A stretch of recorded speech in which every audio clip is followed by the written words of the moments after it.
we are going to hop into the podcast because there's a lot going on today, as there always is, and I know y'all want to get into it. So welcome to Brown Girl Grinded with Loren LoRosa. We are at episode 4. I love even numbers. So clap it up. Episode 4.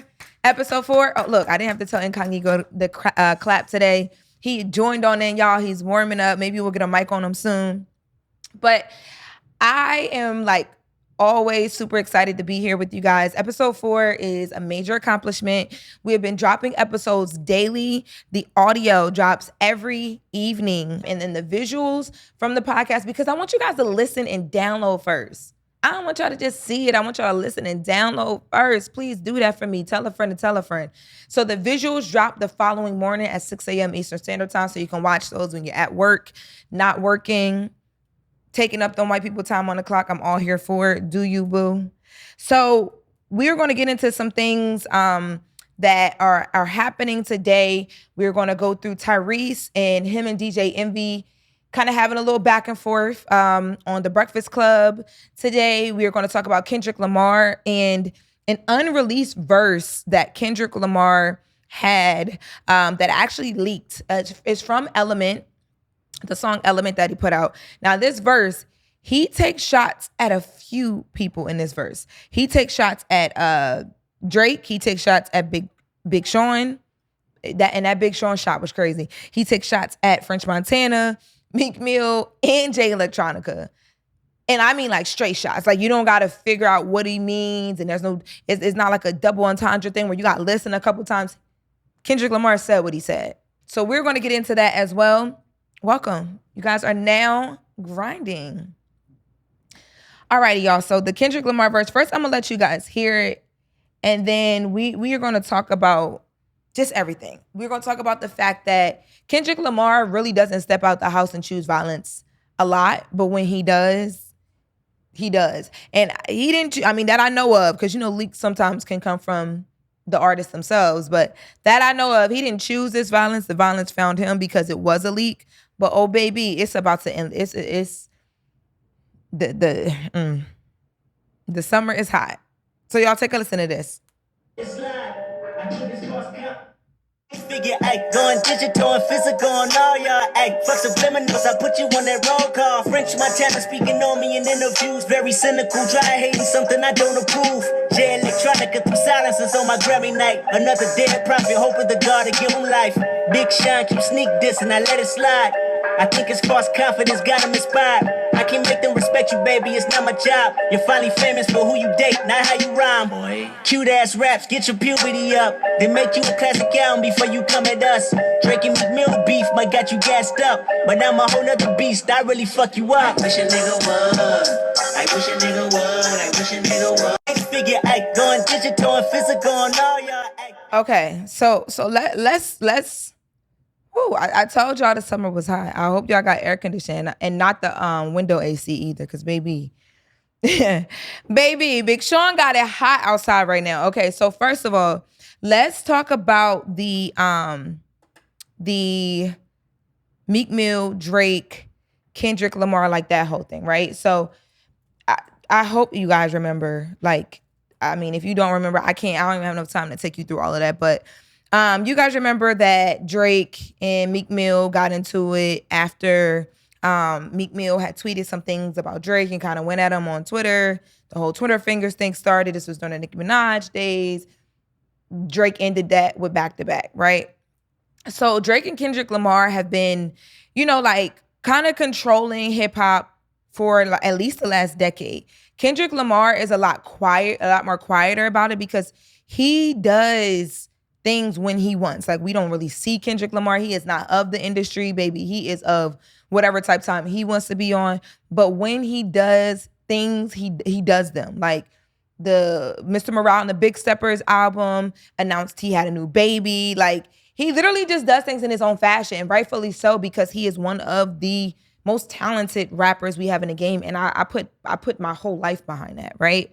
So they're very different. You guys know, when it comes to hip hop, you got Drake, who was super a chart chaser. Kendrick Lamar, who was super Mr. Creative, just wants to make good music.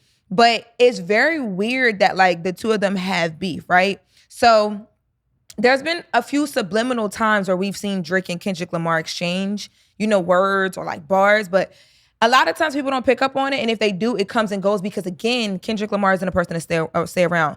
So Drake took a shot. So Drake received a shot, I'm sorry, on Kendrick Lamar's 2013 track Control.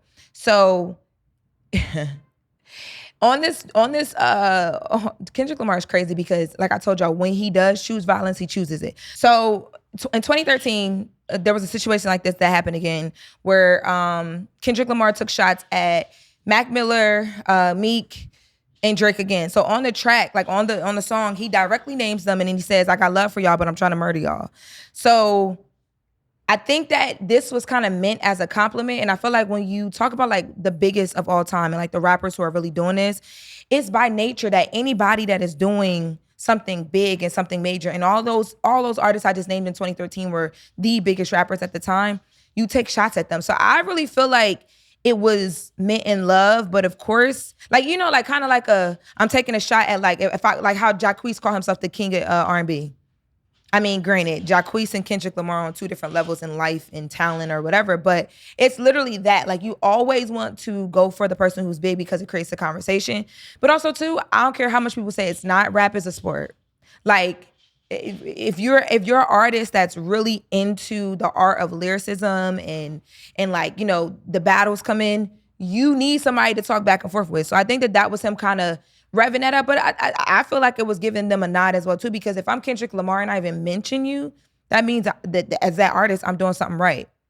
So, but in that same year, Drake didn't take it that way. In the same year, Drake responded, "I don't know why they lying, but your shit ain't that inspiring," which it wasn't so subliminal, but Kendrick Lamar had talked about following the first verse that I mentioned to you guys that he didn't want it to be beef. Like, he thought that he was being ambitious and basically saying like, these are artists that are, kind of inspiring, cultivating some of the work that he is doing as one of the most inspirational artists. Literally, Drake took those lines and threw a shot back at him. So, that's some of the background on the Drake stuff. Now, when it comes to a few of the other people that are named here,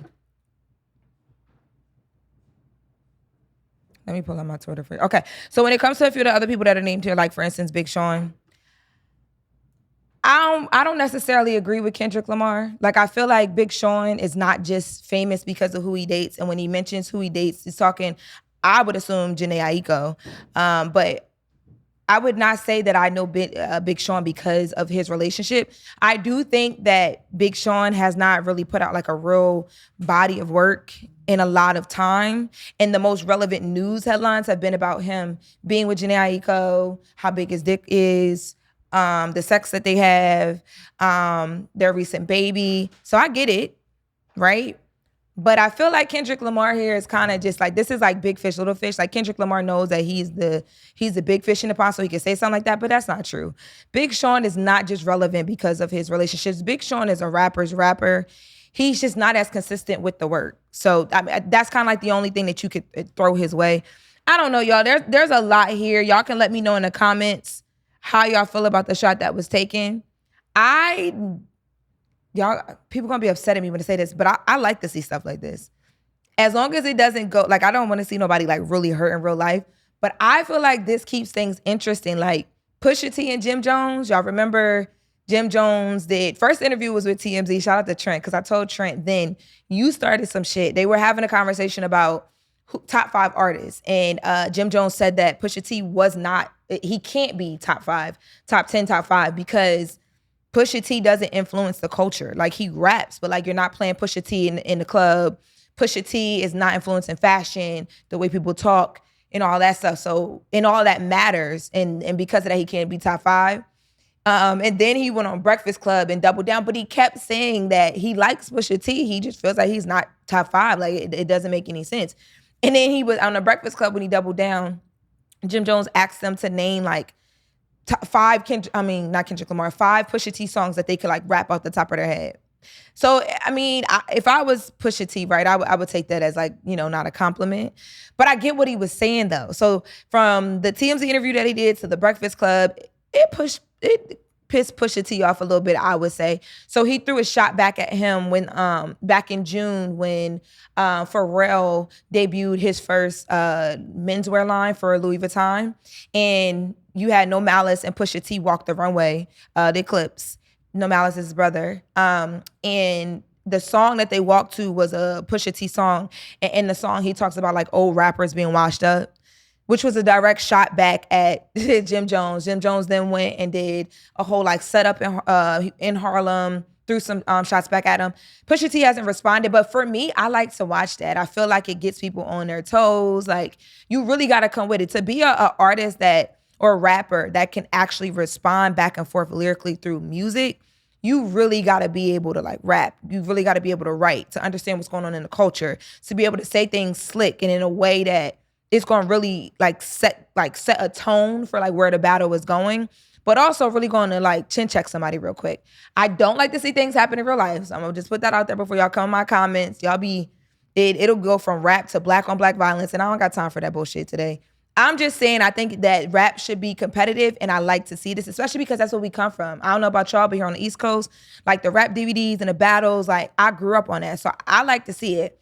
Now, this was a leaked verse, Kendrick Lamar, that we know of, that is being reported. Didn't expect for this to come out.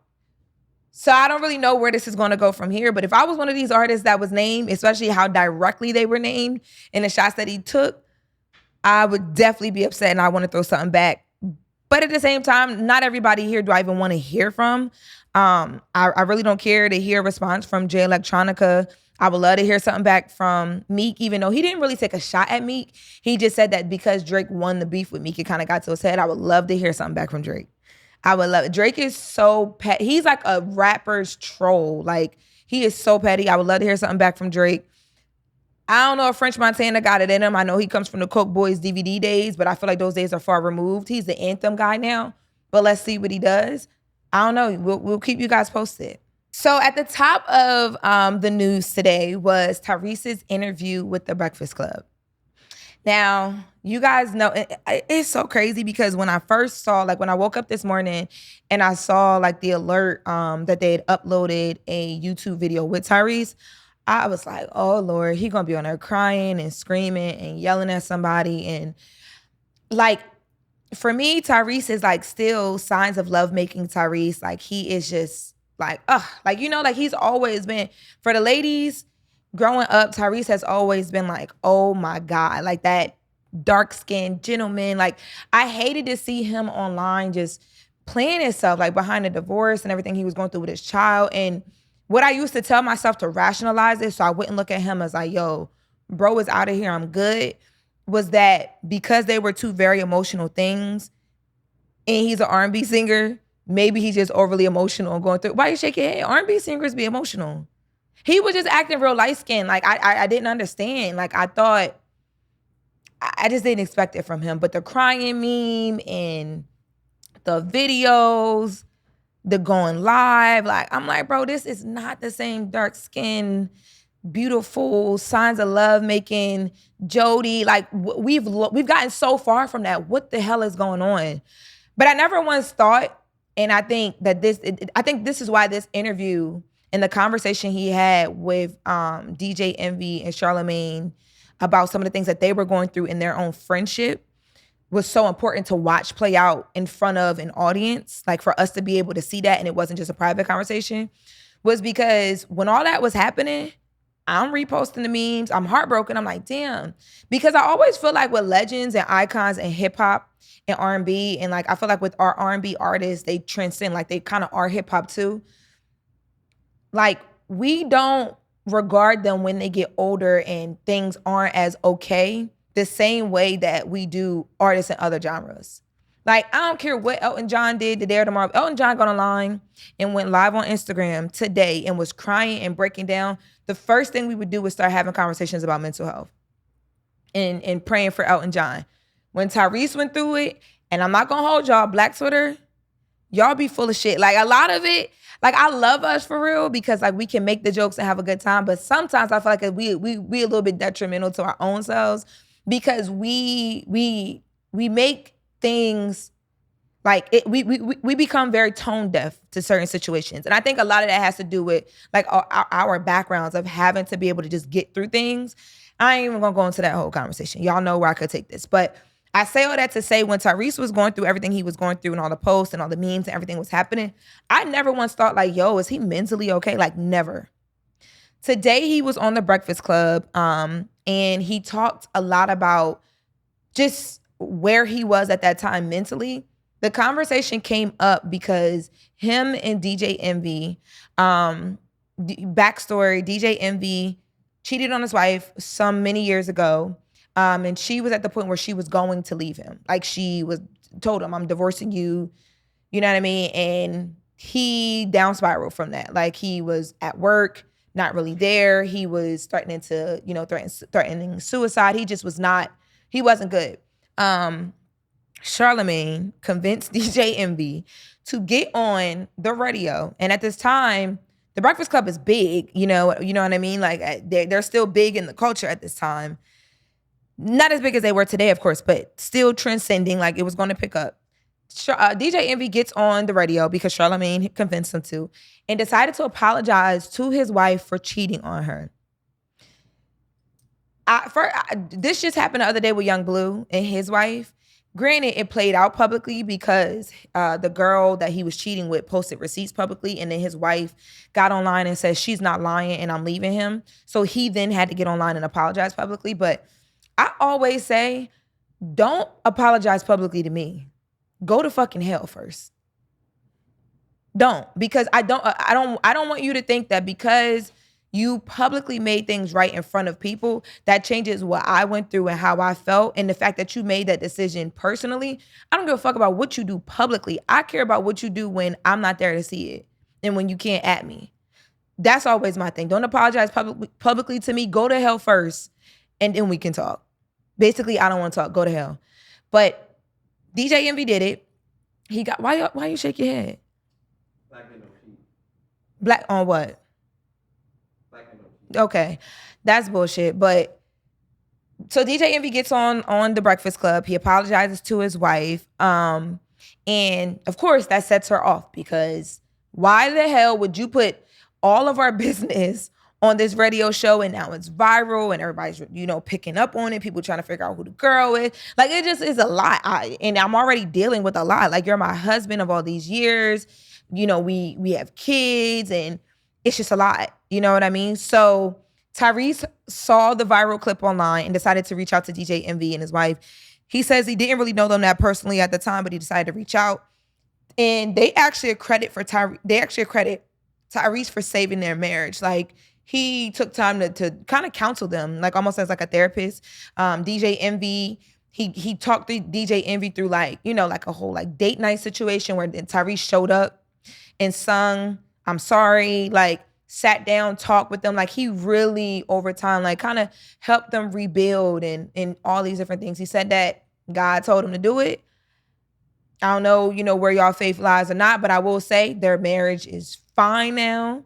They've been together ever since. Yeah, so that background is important because when Tyrese came on the show today, one of the things that came up was the fact that Tyrese felt away. Tyrese felt away, and we'll insert that audio right here. I'm not going to play it, but I will send you time codes. Yesterday, I didn't send you the time codes. I will do that today. I really will, because it's important we put it in for the conversation. So, as you guys can tell, Tyrese felt away. And I think the biggest thing is, so on the media side, like as a journalist, I understand that a lot of times, and I always try and tell myself, especially when I was at TMZ and like now that I can't stand behind the brand of TMZ anymore. If I break an exclusive story, when I get on here and I talk to y'all and I have my opinions that are very strong about things, people see it. You never know who sees it. And there are a lot of relationships that I have personally, whether it's with celebrities, influencers, managers, publicists, whatever, where they gonna take it a little bit more personal because it's coming from me. They might have done me favors prior to, we might talk all the time. We might kiki in the comments or on Instagram or whatever, but I have a job to do. And because of all of that, it's very hard to separate being able to do your job and be truthful and be honest about how you feel and having friendships and relationships with the people that you're talking about. That has been one of the most challenging things of my career thus far. And I feel like I'm still new in this and still new at building those relationships, right? But the reason why Tyrese felt away was because him, DJ Envy, Charlamagne, they have that deep history, especially him and DJ Envy. And when Tyrese was going through his divorce with his wife, that's when all of the memes and all the him on Instagram crying was happening. And he felt like there was just no, like as a friend, as a reporter, you got a job to do, but as a friend who really knows me, as somebody that was there for you, bro, I just needed you to like humanize me a little bit. Cause I remember being, you know, like reporting live on that. Like we live on Fox for TMZ, TMZ's daytime show, TMZ Live. Then we got the more jokey joke show, prime time. And it was good content. Like Tyrese was good content, but you know, I understand him feeling like to you, I should have been more than just good content. At the same time, DJ Envy shot back, you know, kind of where he was coming from with it. And it's very important that you guys listen to this next clip. And there's nobody that could ever give me more props than what God has done for me. Yeah. To say like, good job, son. You did everything I asked you to do. You don't even know what I have in mind for you, but you did it. And there's a very married couple that was very married. Everybody go through things. But why is my marriage funny? Why is my divorce just something to talk about? Perfect. Where Good is question. the outreach? This is a good conversation. Let's put it all out there. This is a good question. Go ahead. Where is the call? You good, Reese? It's like We Do I checked need to on come you. to Atlanta and come pull up on you at the house and Charlamagne did, put my but eyes on you? Let me tell you. Charlamagne came to do an interview that I requested for him to do. I'd never stepped in, and God never used me to step in when this man's marriage was potentially on the brink. I'm gonna tell you why. It's kind of like when a preacher tells you something in church, right? And the preacher tells you what you need to do to be better. Then you look at the preacher's life and you say, how do you teach me something that you're not doing? I don't respect the preacher anymore. Oh, shit. I respect the message and how it came. But you know what I've been through, and you know how I changed as a man and as a person. And you were there for it. You was a brother for it. But then when I look at my brother and saying what he's telling me to do and how he's telling me to live, he's not living that way, I don't respect it. How do we know that, though? Well, I'm going to tell you why. Tyrese not living Because, that way? and these are the things that we've seen, and not only in private, because Let's things see. that we know in private, but it's also things that I see in public. Okay. Me and my wife are good, right? Hold on. I got to respond to that. Let me give examples first so you understand where I'm coming from. but Because if hold you on. don't know where I'm coming from, you're just going to pull things out the blue. I'm not going to pull Okay, go ahead, anything go. out the blue. I'm going to respond to what you just said. Mhm. First of all, to arrive at an opinion of what I'm doing versus what I'm not doing is based on public consumption. I never made a decision, or God never used me to make a decision about your life based on what was being reported on public consumption. What I know about you, what I know about what you did, what I ultimately knew about what your wife was feeling and carrying and what y'all were in the process of, you couldn't read none of that online. I got that information from the outreach. So whatever feelings you have about me and what I should be or shouldn't be doing pertaining to my approach with how I'm unraveling and bleeding out loud in the middle of my thing, that would have actually been the reason to call. No, and I did have conversations with you, and this is from before your ex-wife when you were talking to the girl out overseas and who you were as a man. I didn't respect that. And then when we talk on these private chats and has nothing to do with the public, just having to do with who you were and how you speak and how you talk about the people next to you, I didn't respect it. To the point where I blocked you on my chat because I didn't want to see Tyrese as that. That's not the man that was my brother. Let's shoot bail, because I think this is a great conversation because I think it's a lot of miscommunication between all of us, right? And you were going through a lot back then because you admitted that to me. Because when me and you had words. Are we talking about psych med? Yeah. That's when you was on the psych It's a little med. bit of everything. He was on the psych meds then because you said you don't even So remember he a lot has of the stuff you were saying. To us. I don't. Yeah. I don't at all. Yeah. So it's like when you get drunk, do you hold your boy to what he's saying while he's drunk?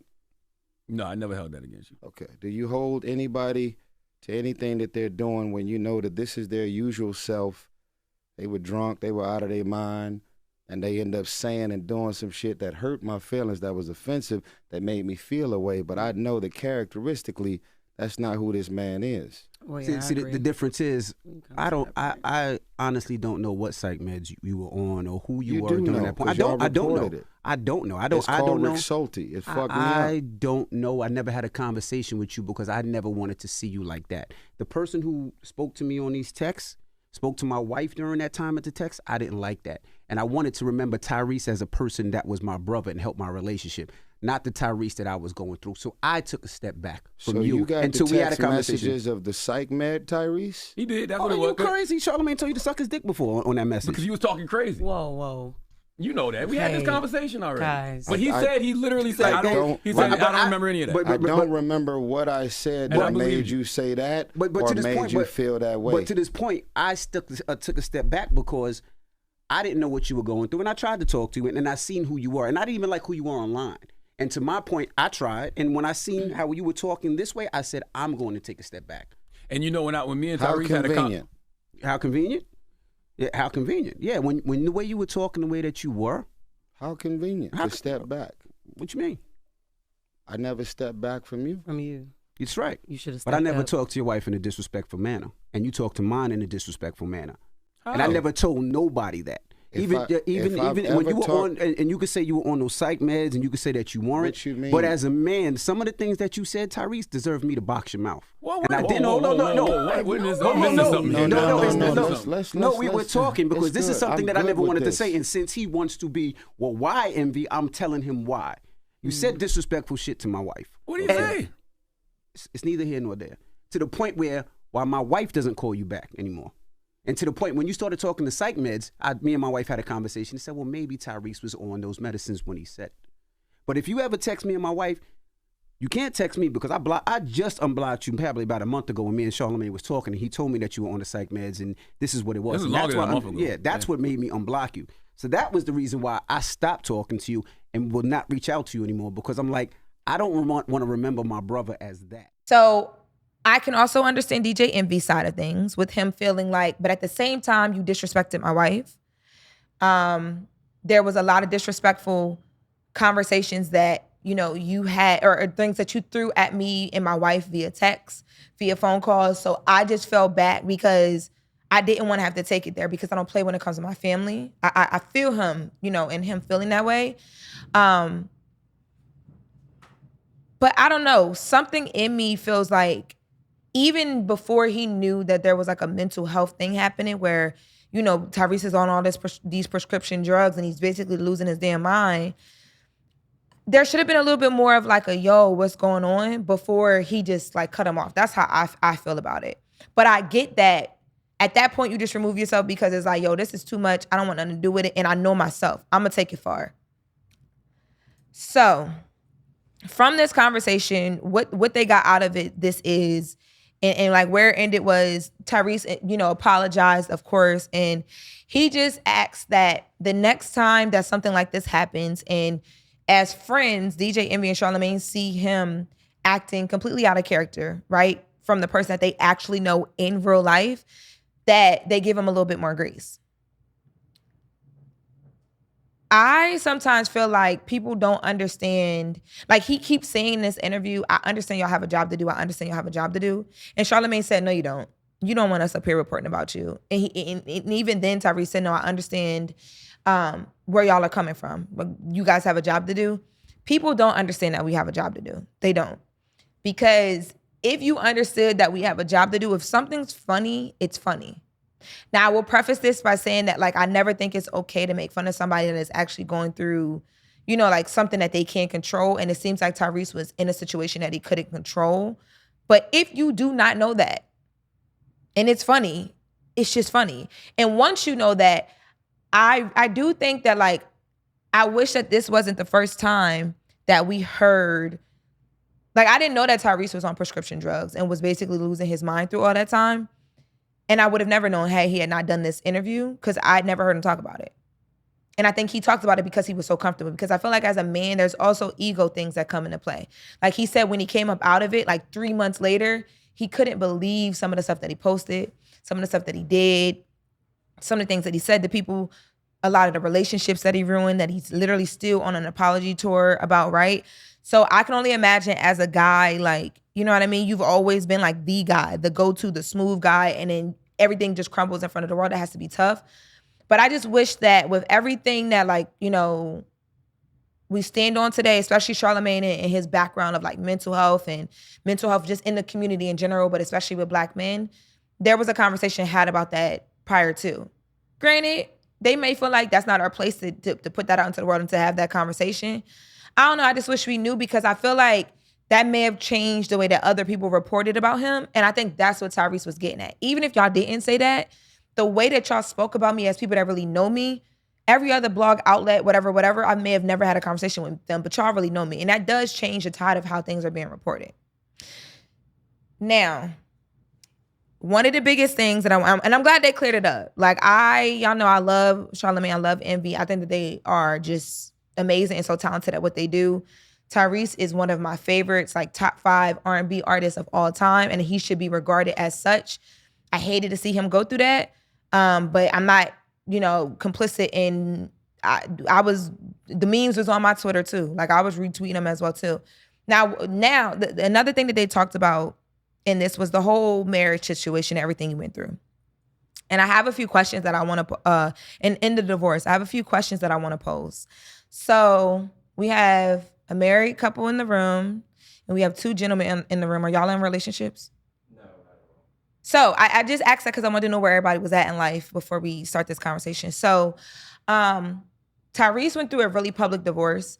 During the divorce, his ex-wife, child, she was asking for, I'm about to look it up right now.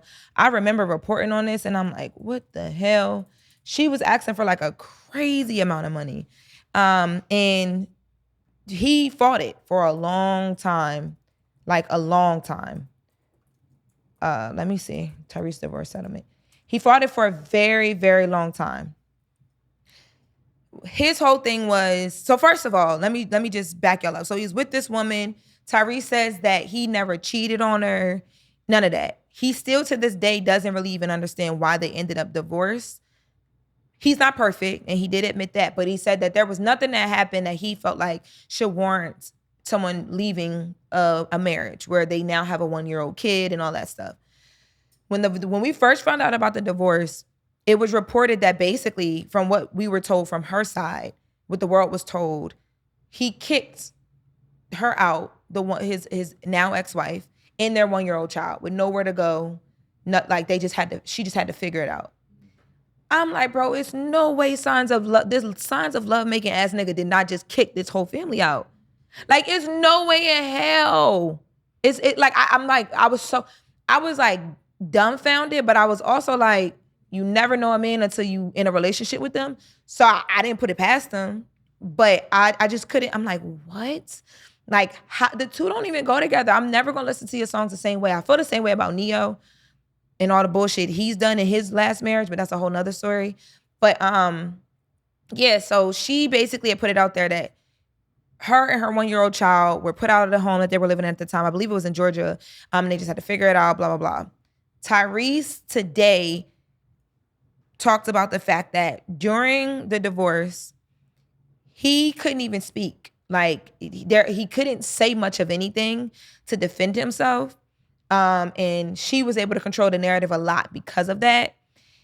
And that was so detrimental to like just him, like as a brand and just him as a person. Not even just as a brand, because, you know, this is his family at the time, but just him as a person.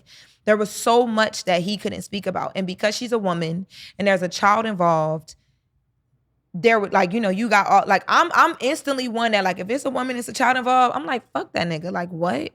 Nah, like, You want me to come and change it? My friends will tell y'all, I'm the queen of, if my mom ain't never taught me nothing else right, she taught me how to change some locks. I have gone to many of my friends' houses and changed locks easily. Don't let him back in. They still let him back in, but, you know, that's a whole nother story as well too. But I'm like such a big girl's girl that I feel like I'm instantly always going to take the woman's side, especially if there's a child involved. But this kind of made me look at things differently. So he talks about how she controlled the narrative a lot and how he never put them out. It was his daughter. Like, why would he do that, right? He says that what happened was, again, he still doesn't know fully what made her make some of the decisions that she made, but he came home and everything was gone. Like, I mean, he said sis took hangers and everything. Now, I will say, I'm not gonna hold you. I'm not mad at sis, because if you gonna leave, baby, leave with something. You better have some money saved up. If you can't, she couldn't leave with the house. He was living in the house, but she took everything. Like, I didn't know she took everything down to the hangers. She's ruthless as hell. If I gotta go to Walmart and find all matching hangers all over again, you really just disrupted my peace. And normally I like that type of petty shit, but this was a little bit messed up based on what he's saying. So he comes home, everything's gone. They check the cameras. He says she put a COVID mask over all of the ring cameras and all the cameras so that you couldn't really tell what was happening. And she got moved. They moved everything. They cleared my man, like everything, right? And then now they're going through this divorce, and he's fighting these headlines that he put his child in his estranged wife out. And he's like, that's not what happened. It made me look at things a lot differently. And again, I always try to do this because I have a brother, and I've been through situations with my brother and girls that he's dealt with. And it's crazy when you see it from the other side. And I wanted to pose a question to the room of, do you guys feel like in situations like a divorce, and taking the mental health out of it, like let's talk about like 100% mentally mentally healthy Tyrese, right? Don't bring the mental health into it yet. Do you feel like in situations with a man and a woman, when it comes to a breakup or divorce, men are always unequally, like unfairly attacked? Yes, for sure. I just feel like she was going after the bag. If she knew that he wasn't in, well, you said take the mental out of it, but if she knows. No, let's bring that back in, because that's okay, because these issues that he's having, I'm sure they're not new. You know what I mean? Like, if you're going through that, that's something that's there. Yeah, if you're in a relationship, like the relationship comes before the marriage. Mental health is something that people deal with for a very long time. You also talked about his upbringing, growing up in a household where his mom was alcoholic and his dad was a crackhead. Says he still is a crackhead. So, you know what I mean? Like, there's some, that's tough to deal with. So you think she was going after the money? Like, she divorced just for the money? Going after the bag. She made all the assumptions and all the things that she needed to do to get the bag, and that's what it made it look like. And then she got what she got. Yes, for sure. But why does it have to be going after the bag? Because even Tyrese said in court, she makes her own money. It's not as much as him, but she makes her own money. Why not? I mean, if I'm gonna leave a Tyrese, I'm sorry. If I'm gonna leave a Tyrese, I'm going after the bag. What you mean? Like, my daughter, my son, whoever, should live equally in both homes. But I feel like even if she probably dealt with Tyrese on that level, then she made it count at the end. Because instead of exposing him for whatever he did previously before that, mental-wise, she just capitalized at the end. But why? So the comments and the painting him as like this horrible person or whatever the case may be, not like, that's her decision, because obviously she's hurt and she sees things a lot differently than he does, obviously.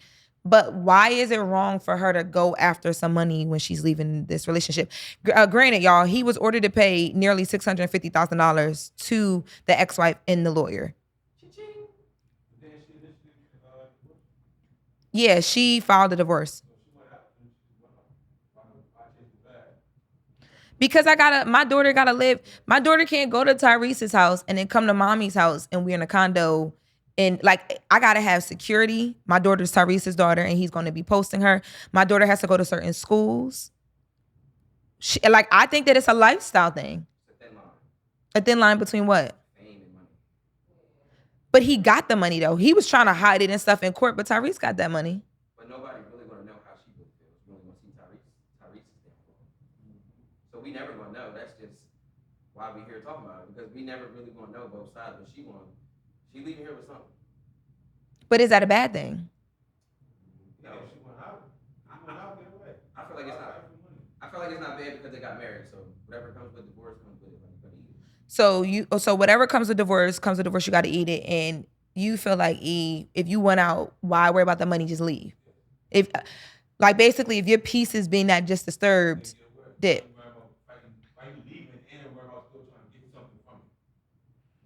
Do you guys feel like if this was the other way around, it would have played out the same way? Like, if Tyrese wasn't as big of an R&B star, right? So if Tyrese was like, and this is no shade at all, so don't take this as shady. If Tyrese was like a Tank, I'm not being shady. I love Tank. And I love it when he lick his lips. So don't take this as shady. I'm just saying on a level of career, and I'm not talking about fame because fame don't equal money, right? I'm talking about career-wise. You got Tyrese in the Fast and Furious franchise. You got Tyrese who is an entrepreneur and investor. Tyrese whose catalog goes, hi, how are you? No, welcome on in. Can we stop down? Can we stop down? You want to stop recording? No, I just want him to be able to shop. Okay. Well, we're going to keep going. We were recording a podcast, but go on right ahead and shop. You have Tyrese who, Fast and Furious franchise, right? Catalog extends Tank's probably like at least two times over. Tank has amazing music, but Tyrese is Tyrese. Like, you know what I mean? So the money is there. Yes. But I need to go for the top tier. Top tier. Even if it was Tank, I need to go for the top tier Tank too. You know what I'm saying? That's just how it goes. Why not? But if this was a Tank and Tank is married, if Tank decided today to file for divorce and his wife was like a Melinda Gates type, crazy, insane money, and he's like, yo, I need $600,000 a month because the kid's gonna be with me majority of the time. How do you guys think that? Would that be okay then? It's a double standard, yeah. What you mean he wouldn't even get it? Talking about him like this. Would he even go for it? I don't think he would go for it. Me neither. Shoot. I think he would be alright. He's going to take his responsibility. Y'all saw what Wendy Williams' husband did. He went for it. I'm going Mary J. Blige. I hate Mary J. Blige's husband. I'm glad you brought that up. But see, the difference is, so this is the difference I think with Tyrese's situation is, according to what he says, and I don't remember all her claims. This was like, when I say they went through it for a while, I don't remember everything, but I don't remember cheating coming up. I just think there was a lot of other stuff I don't remember, but I don't remember hearing cheating. Mary J. Blige's husband was the scum of the earth. That man, I hope he lays down in the street and gets ran over by every single car that has ever known a man. But that's why I said the roles switch. It's a double standard because we look at crazy if it's reversed. We can look at crazy. If you're a cheater and I'm Mary J. Blige and I've given you everything, I've put you on, I've helped you as a manager. I made you a manager. I told you were a manager, right? I seen that in you. I built that with you, and then you put me through all of the other women, the putting me down like just as a person, making me feel like I am, you know what I mean? Like, you don't deserve that. But if we are equally both walking away and I just happen to be the woman and have more money, first of all, future husband, I'm getting a prenup, so don't even try it. And I happen to be the woman that walks away. I mean, I'm in the relationship and I have more money. I think that there's a fair argument, like Kevin Federline and Britney Spears. Kevin Federline receives money for his children monthly. Shout out to him. You're right, because just when you said that, and Kevin Federline ain't do nothing to Britney for real. When you just said that, I wanted to be like that. Like, men shouldn't think that way. But women throw us right down to our socks. I started this episode off playing JT, and I think maybe it's that way of thinking. Get the bread. Why shouldn't men think that? For me as a woman, I've just always been raised to think that it should be the other way around. Like, men should take it on the chin and just move on and build it and figure it out again. Women should have the luxury to be able to receive it and be taken care of. But we can't want everything even except and then want us to take it. People always throw that argument back at me, and I say we can want it, but it's not even. As much as I want to be able to do a lot of things, and even if I carry myself that way, it's never even with us. I can't even wear and do certain things if I'm a girl, right? I'm a woman, and me as a personality, I'm conscious about the way I dress when I know I'm about to sit on a panel of men, especially if they're married men or whatever, because the way I'm looked at, just because the way I like to dress or the things I like to wear or whatever, is completely different than if a man showed up looking however his best self looks.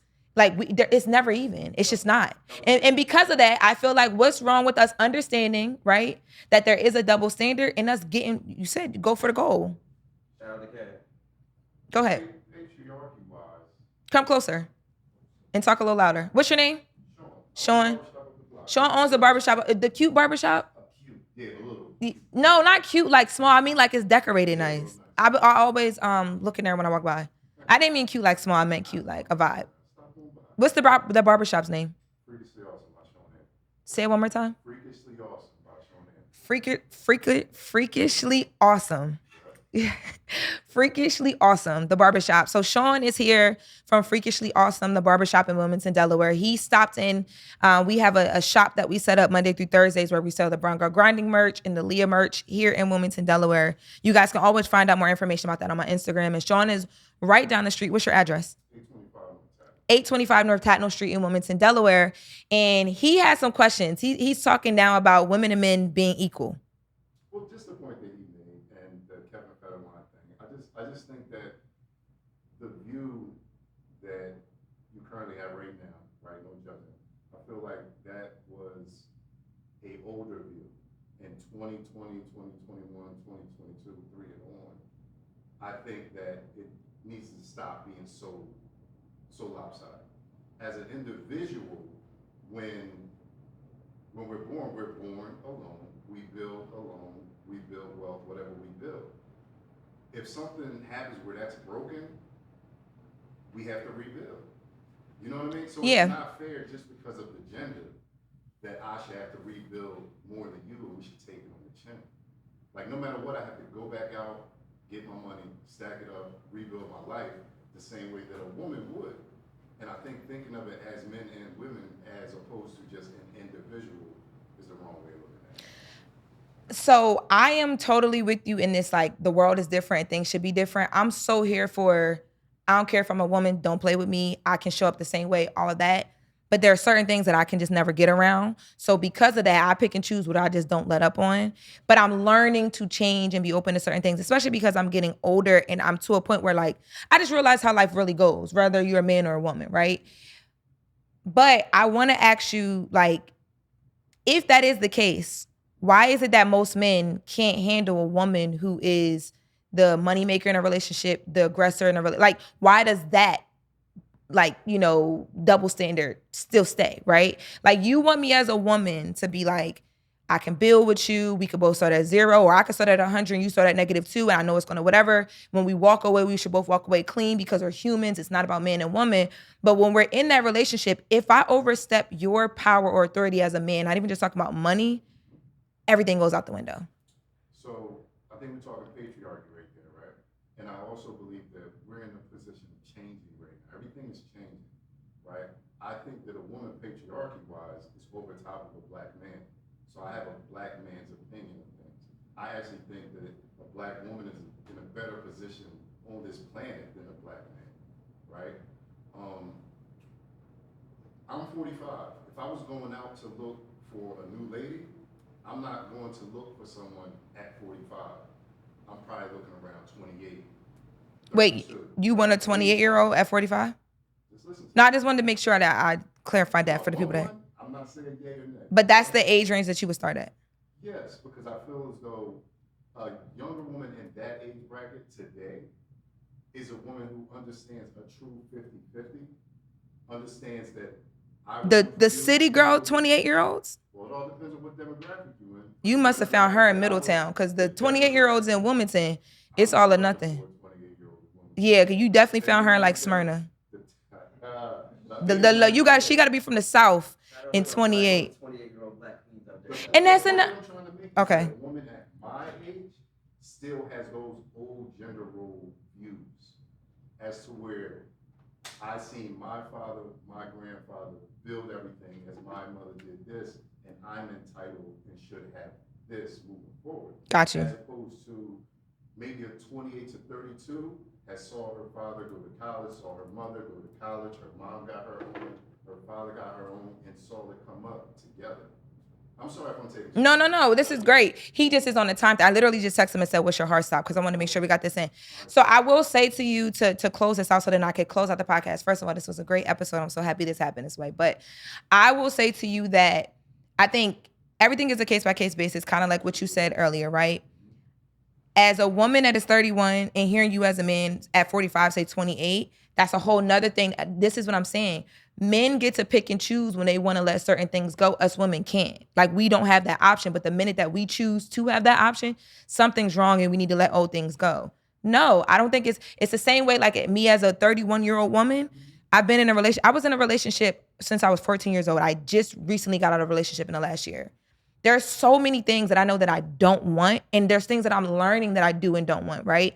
But I know that when I get back into a relationship and eventually a marriage, you know, hoping to have the good times that Tyrese and his ex-wife had, there are certain things that I'm not going to be okay with and settle for. There are certain things I will bend on and build with, but I have those standards. I'm, as a woman, not even allowed to have standards. You have a standard.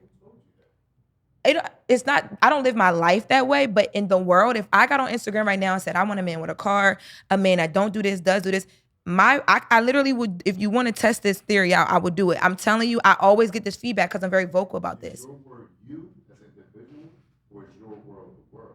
No, me as an individual. What you want to settle 100%. I'm just saying the way that it doesn't matter, but there are still certain things that implode relationships and marriages from the world. Like, as much as we want to believe that we are tunnel vision, we're not fully. You can work through those things because of what you want, but they still hit here. And for what I'm hearing from you, you have a standard on who you're dating at this age, and you should.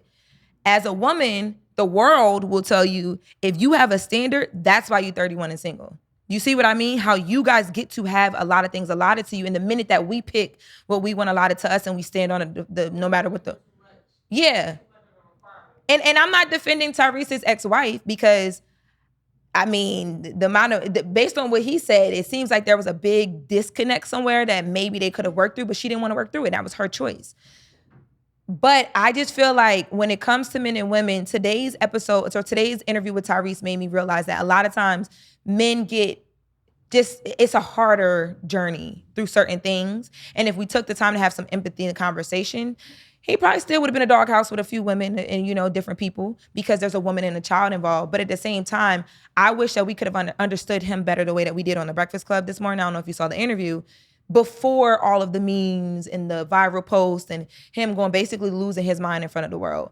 And I wanted to start this conversation because, you know, we always end this with a happy hour, because happy hour is that time where you with your homies and you feel good. Cheer, y'all got a shot ready? Yeah, okay. We always end this with a happy hour because, you know, happy hour is it's literally that time where you just sit back, relax. It don't matter what's going on in the world. You know what I mean? Like, I would love to just open up for the listeners and the viewers that listen and watch Brown Girl Grinding with Loren LoRosa. Ooh, this a big shot. No, it's okay. I'll keep it. I would love to end this with, like, you know, putting it out there to you guys. We did play some of the clips in this episode that you were able to watch and hear. But if you didn't watch the full interview, please go watch it. It was a very, like, brotherly conversation. It got into it, but it ended with love and basically compassion. And I think that we need to do a lot more of that on both sides with men and women, because we're all still learning. And also, to a lot of experiences that we're experiencing at any age, sometimes it's the first of the first. So if you got a friend that may be a little distant right now, if you have a relationship that ended and it didn't end so well, take your space. But, like, think about that with compassion for, like, the next thing that you go into when you decide to pick up that phone and call that friend, when you're telling the story about what happened, because everybody's sides are different, or when you decide not to tell that story. Maybe that's the compassion. I just think that this interview today showed me that as a journalist, there should be a little bit of compassion and you should put yourself in as a human. But as a person, people really be going through things, y'all. You just never know. So pick up the phone, call a friend. If you leaving that ex, sometimes you need to leave him. Sometimes, or her, you need to. And that's fine. But everybody don't got to walk away bitter. Everything doesn't have to end in a huge explosion. And today's episode was a great example of that. We talked about rap beefs and all that. The lyrical stuff is cool. The art is cool. But in real life, we should be able to learn. We should be able to move on. So we're going to take a cheers to that of my, I got like a gallon of, shout out to Sovereign Brands. They love working with Brown Girl Grinding. Sovereign Brands is the brand that does Bel Air. Thank you guys for tuning in. This has been another episode of Brown Girl Grinding with Loren LoRosa. Make sure you get in the comments. I need some more comments so we can do the live from the comments that we do once a week. I'll make sure I read you guys at names when I do it this time. Y'all got on me about that. It's been an amazing episode, and we will see you guys tomorrow.